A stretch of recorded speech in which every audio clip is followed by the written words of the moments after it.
All right, do you have time for two more questions? Sure.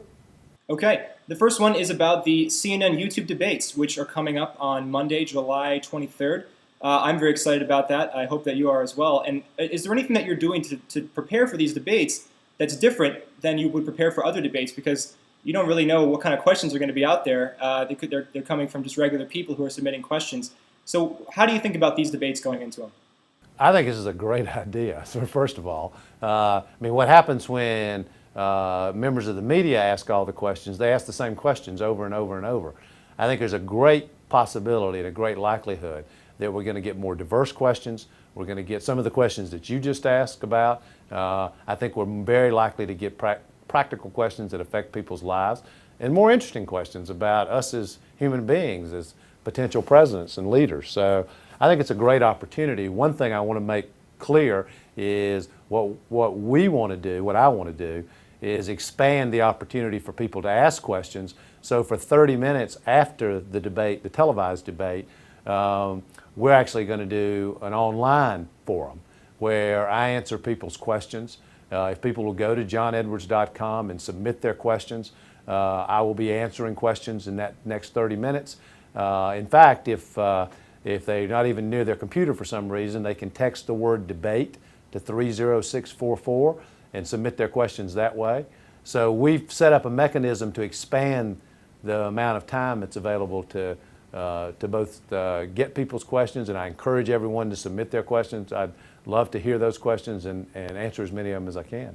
Well, that's great. As a person who's really excited about how YouTube and the internet is changing politics, I definitely applaud you for that initiative.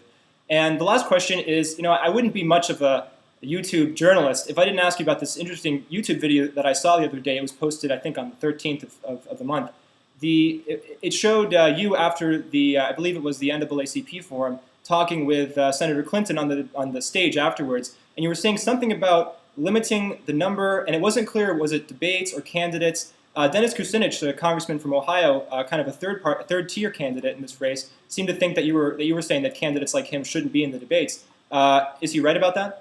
No, he's not. Absolutely not right about it. What I was saying, and it's not new. I've said it many times before. What I was saying is, and this is by the way, one of the reasons that we're extending the debate with this extra 30 minutes, is that I wanted us to get past sound bites. I wanted us to have a chance to talk about these serious issues like the war in Iraq and poverty, health care, in more depth, in more substance, so that people could hear what our views are, what our vision is, and what our differences are. It's very hard to do that. When somebody asks you a question in a debate, and the question, you have 30 seconds or 60 seconds to say what you think we ought to be doing in Iraq, or what you think America should do with this health care crisis. There's no way to get past sound bites. It's just not enough time. And so what I was suggesting is that we find some way to have a more serious, in-depth discussion. I don't want to exclude anybody, but if one way of doing it, for example, would be, I didn't suggest this to her, but it's what's in my head, is if we just randomly picked four candidates and broke us up into two groups and then had two debates instead of one, and more substance, more serious, more time, because there'd only be four people on the stage. I think everybody should be heard. I think there's huge value in having everybody heard, and people with different perspectives heard. I also think, though, that we need to try to find ways to have a more in-depth conversation about the issues.